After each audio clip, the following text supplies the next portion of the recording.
Hi. This week in our school counselor class, we are discussing special education and the role that counselors play in those services in a school. I am currently a high school special education teacher, and I am also completing my practicum in the school counseling at the same school. So this year it's been kind of cool to see both sides and how um, see both sides of the relationship interact. So I thought probably the best way for me to give information is just kind of talk about some things.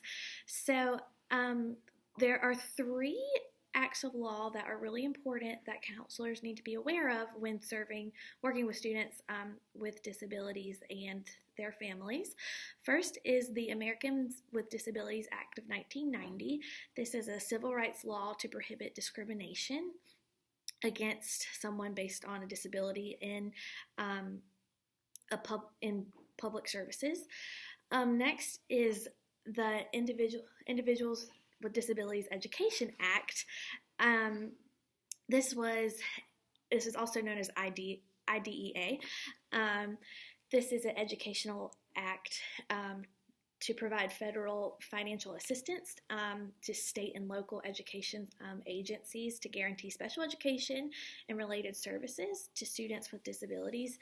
And related services are things like speech therapy, occupational therapy, different services that the schools offer to provide an education to students with disabilities. And lastly is Section 504 of the Rehabilitation Act, and this is another civil rights law to prohibit discrimination based on disabilities. So those are three things that are really important that counselors need to be aware of, as well as teachers, administration, everyone in school really needs to be aware of these to make sure that we are serving our students appropriately. But back to counselors and the role they have with special education.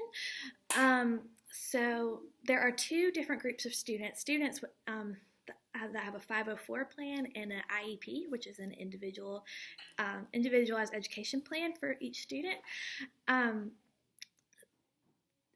Counselors need to be really aware of services and modifications and accommodations that students get in a classroom setting and a testing setting based on their 504 or their IEP, because that is a legality issue that is very important and should be followed for student success. Counselors also help, like when they do scheduling, especially in the high school setting and middle school setting for students, there's different tiers of special education. For example, some students have inclusion, or they might have, for example, they might have a disability in math or in reading. And so they might just have special education services related to that one area, whereas some students might have more intellectual disabilities or autism, like the list goes on and on, that they might have more, might need more support and structure throughout the day through the special education program at that school.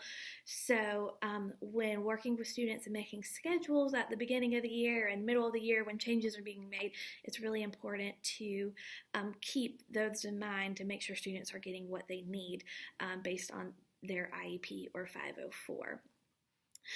Counselors also, I had an experience last week with a student who was in a self-contained class that needed to be referred to for some outside of school therapy, and the counselor, we had a meeting last week, and our school counselor played a big role in setting between the school and the mother of this child and the agency where this student was going to be receiving some therapy. So the counselor served as a liaison between all three parts to kind of put a team together to provide this student with the services that he needs at this time.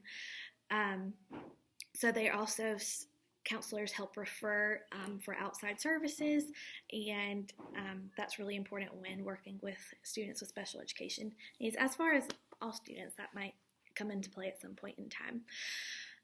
But back to the different levels of special education, there are three different areas or three different tiers almost that most schools often have, and the first is inclusion, like I mentioned before, where some students might have a disability in one specific area, and so they might just get content support in math, or they might get content support in another area, and so they have a teacher that works along with the subject teacher to work with them to provide supports that they need for that class.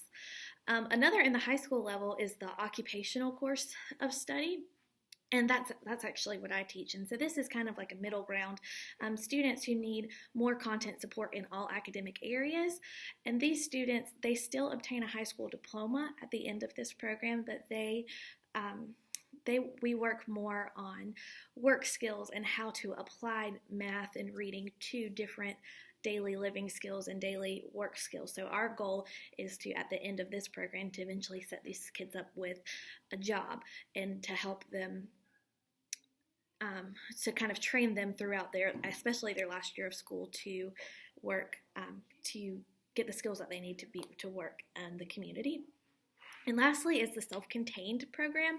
And I actually interviewed the other day, a special education self-contained teacher because she has a unique, her students have unique, well, all students have unique needs, but these students have more diverse needs than what you would see in a typical setting. So I interviewed her, so please enjoy as she answers some questions related to her population. Thanks. Hi, I am here with Dina Hughes, and she is a high school special education teacher. So I was going to ask her a few questions about her experience working with her school counselor. So first, what population of students do you teach? I'm in a self-contained class, and I teach the ID moderate and ID severe students, mostly ID moderate, but I can teach any level, but that's what I'm teaching right now, are the more medically fragile and severe learning disabilities. Okay. How many students do you have? 6 right now. Cool. That can change at any time. How do you collaborate with your school counselor? We have a wonderful school counselor here. If I have a question that I think might be related to her, I will go to her and ask her. And if it's not her department, or if it's not something she can help me with, she will direct me to the right person. There's also been times that I've gone to the principal about something, and he will direct me to her. So she actually does a lot more than I thought she did, and she's involved a lot more than just what I would consider counselor type duties. So she has helped me with some emotional issues with some of my students. She's helped me with some home life issues, and she's just really accessible. Cool, great. One more. In what ways does your counselor interact with your class or your students? And she's like a lot of teachers here, she is very willing to come to the classroom and just interact, just hello, good morning. She stops by. When she sees my students in the hall or in the lunchroom, she's very asking them about their day, asking them how they're doing in class, things like that. But the biggest thing is that the counselor this year has been a help with my senior. I have one senior that's graduating, and she has been very helpful in, checking his schedule, making sure that, I'm getting the information from yearbook and cap and gown orders and graduation practice and meetings and bulletins and things like that. So she's juggling a lot of plates right now, but she's been most helpful this year with my senior student. Cool. Thank you. Thank you.